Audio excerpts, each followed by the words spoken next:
Aujourd'hui, la médecine vit une révolution silencieuse, mais spectaculaire. Une révolution qui ne se voit pas toujours à l'œil nu, mais qui se déroule au cœur même de nos cellules. Cette révolution porte un nom, les biotechnologies rouges. Les biotechnologies rouges, aussi appelées biotechnologies médicales, regroupent l'ensemble des technologies qui utilisent le vivant, cellules, gènes, protéines, pour prévenir, diagnostiquer et traiter les maladies humaines. Contrairement à la médecine traditionnelle, qui agit souvent sur les symptômes, les biotechnologies rouges cherchent à agir à la source même des maladies, parfois directement au niveau de l'ADN. Elles ne se contentent pas de masquer une douleur ou de ralentir une progression, elles ambitionnent de réparer le mécanisme défectueux à son origine. Cette approche fondamentale ouvre la voie à des traitements personnalisés, conçus sur mesure pour chaque patient, en fonction de son profil génétique unique. C'est un changement de paradigme complet, où la médecine devient proactive plutôt que réactive, cherchant à anticiper et à corriger les anomalies avant même qu'elles ne se manifestent pleinement. Cet espoir de guérison définitive, plutôt que de simple gestion de la maladie, est la promesse la plus puissante des biotechnologies rouges. Mais comment en est-on arrivé là?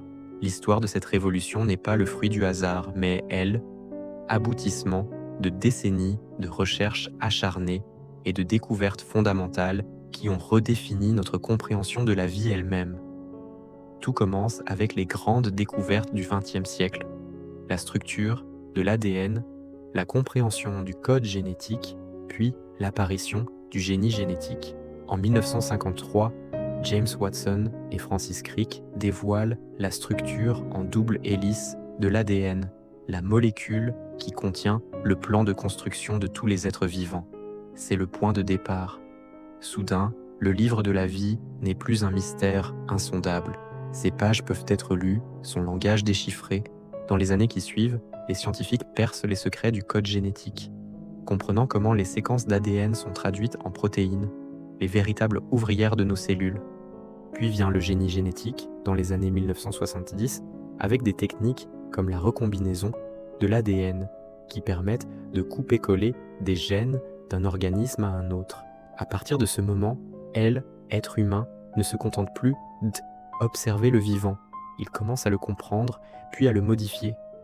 Grâce aux biotechnologies rouges, il est devenu possible de produire de l'insuline humaine grâce à des bactéries. Avant les années 1980, les patients diabétiques dépendaient de l'insuline extraite du pancréas de porc ou de bovin, une source limitée et pouvant provoquer des réactions allergiques. Grâce au génie génétique, des scientifiques ont inséré le gène humain de l'insuline dans une bactérie commune, E. coli. Transformées en de minuscules usines vivantes, ces bactéries se sont mises à produire de l'insuline parfaitement identique à celle de l'homme, en quantité quasi illimitée. Ce fut l'un des premiers triomphes commerciaux des biotechnologies, sauvant et améliorant la vie de millions de personnes. Développer des vaccins plus rapides et plus efficaces. La pandémie de Covid-19 a projeté sur le devant de la scène une technologie biotechnologique révolutionnaire, les vaccins à ARN messager. Contrairement aux vaccins traditionnels, qui utilisent que des virus inactivés ou atténués, cette nouvelle approche consiste à injecter un fragment de code génétique, l'ARNM, qui demande à nos propres cellules de produire une protéine spécifique du virus.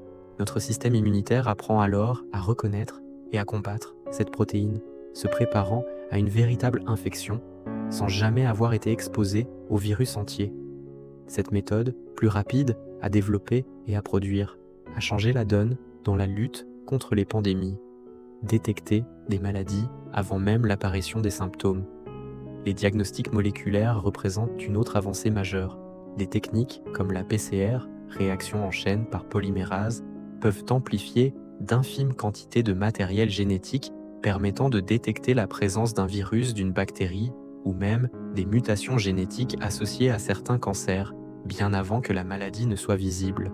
Le séquençage nouvelle génération, NGS, permet quant à lui d'analyser rapidement et à faible coût des pans entiers de notre génome, identifiant les prédispositions à des maladies héréditaires et ouvrant la voie à une médecine préventive personnalisée, et même corriger certains défauts génétiques.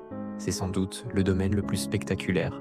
Les thérapies géniques visent à remplacer ou à corriger un gène défectueux responsable d'une maladie.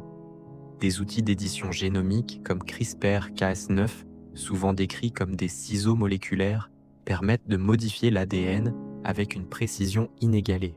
Aujourd'hui, cette technologie est utilisée dans des essais cliniques pour traiter des maladies monogéniques comme la drépanocytose ou la bêta-thalassémie, en corrigeant directement la mutation dans les cellules souches du patient. C'est l'espoir de guérir des maladies jusqu'alors considérées comme incurables. Ces technologies sont aujourd'hui au cœur de la médecine moderne. Elles ne sont plus confinées aux laboratoires de recherche fondamentale. Elles sont utilisées dans les hôpitaux, les laboratoires, les centres de recherche et les industries pharmaceutiques du monde entier.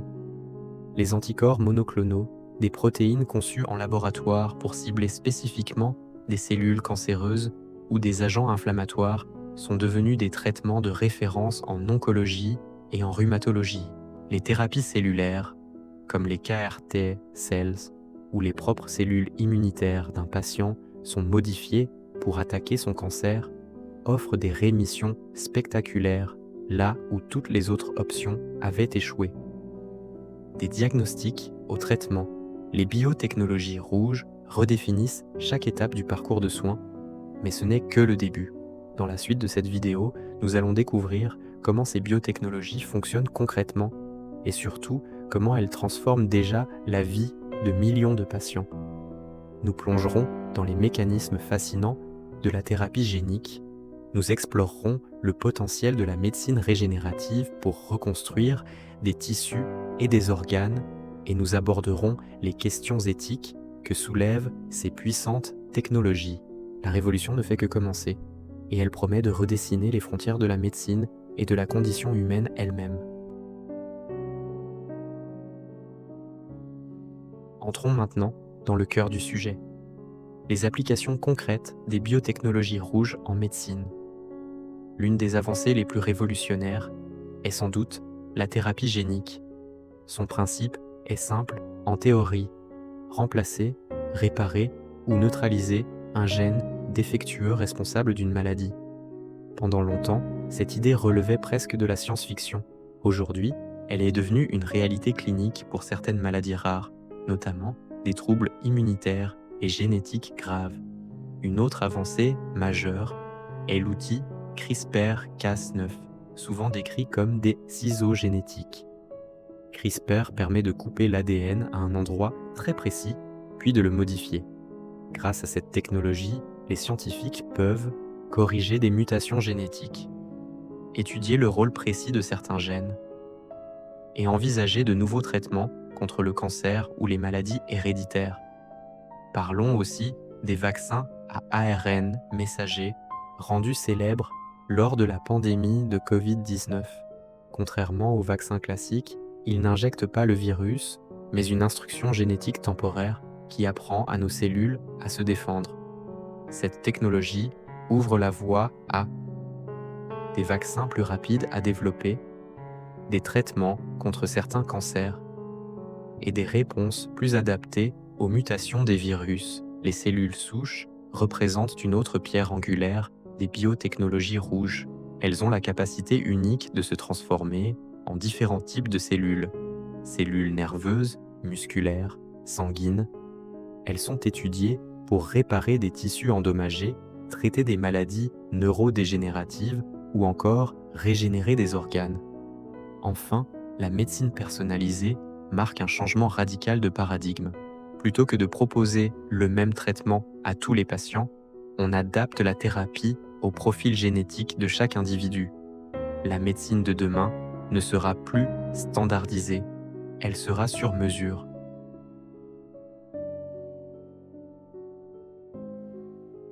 Toute avancée scientifique majeure soulève des questions profondes, et les biotechnologies rouges ne font pas exception. Modifier le génome humain pose des enjeux éthiques considérables.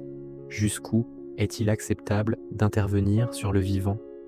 Cette interrogation, autrefois cantonnée aux pages des romans de science-fiction, est aujourd'hui au cœur des débats les plus animés de notre société. Les outils comme CRISPR-Cas9 nous ont donné un pouvoir quasi divin sur notre propre code génétique, une capacité à réécrire le livre de la vie. Cette puissance vertigineuse nous confronte à des choix qui façonneront non seulement notre avenir, mais aussi celui des générations futures. La promesse de vaincre des maladies génétiques dévastatrices est immense, mais elle marche sur une corde raide, au-dessus d'un abîme de dilemmes moraux.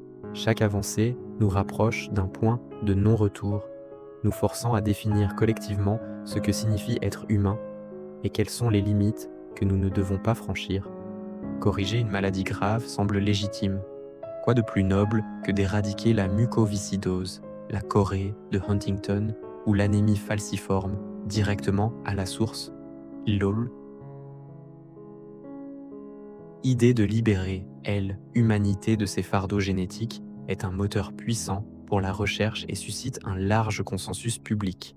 Mais qu'en est-il de l'amélioration des capacités physiques ou intellectuelles? La frontière entre soins et augmentation devient de plus en plus floue. Si nous pouvons corriger un gène responsable d'une déficience cognitive, pourquoi ne pas en modifier un autre pour améliorer la mémoire ou l'intelligence au-delà de la norme? Si nous pouvons renforcer la résistance musculaire pour contrer une maladie dégénérative, ou tracer la ligne avant de créer des super soldats ou des athlètes génétiquement optimisés?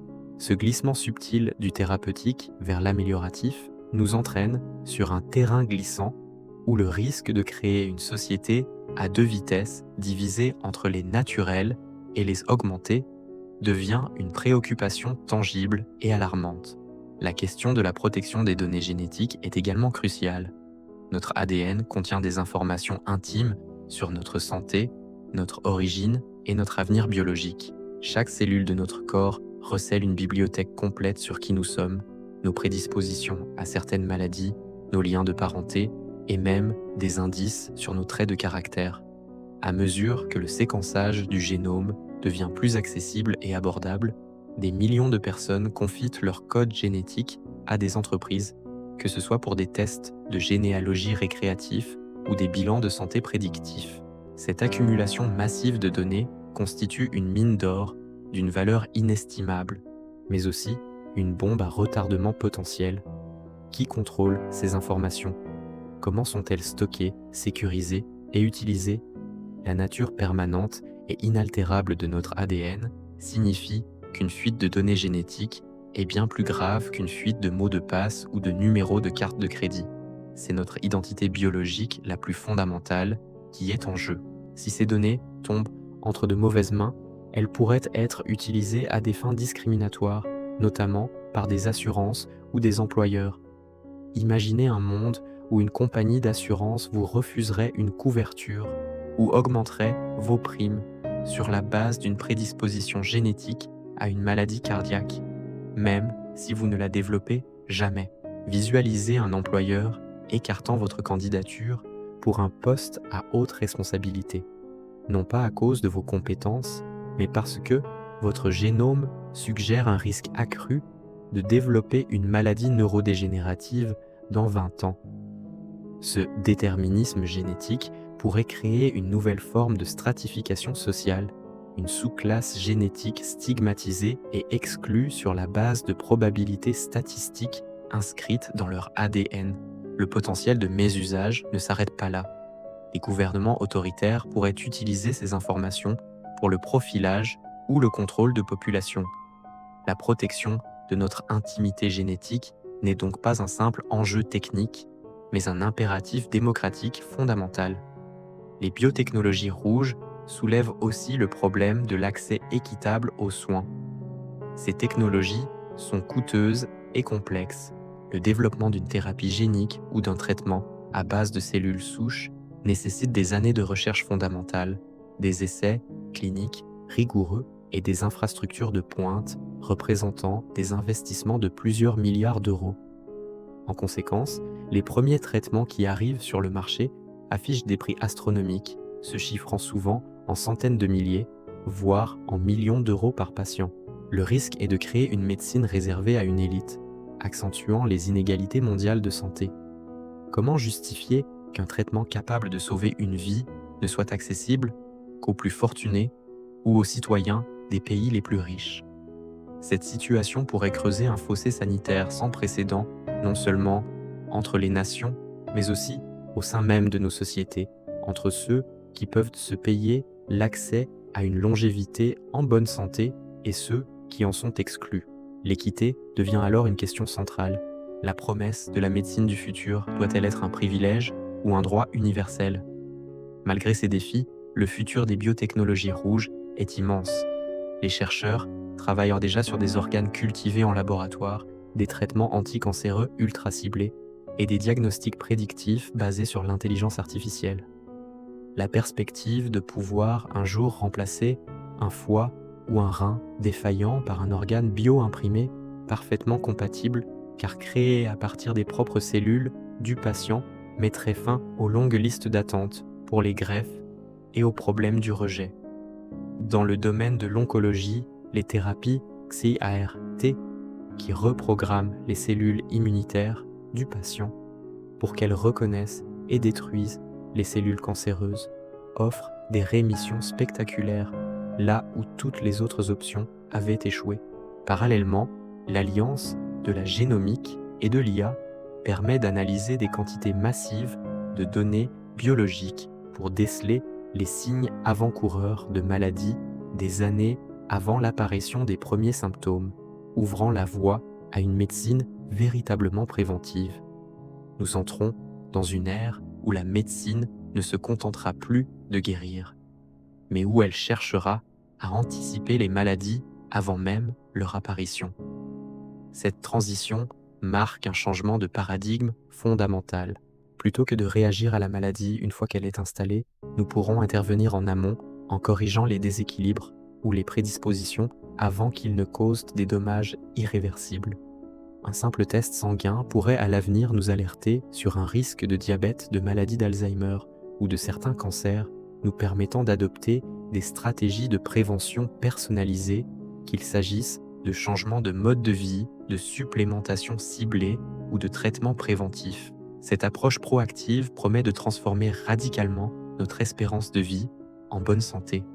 Cependant, elle soulève aussi la question de la surmédicalisation et de l'anxiété liée au fait de connaître ces risques futurs. Vivre en sachant que l'on est une bombe à retardement biologique pourrait avoir des conséquences psychologiques profondes que nous commençons à peine à entrevoir. La grande question n'est donc pas de savoir si ces technologies vont transformer notre avenir, mais comment nous choisirons de les utiliser.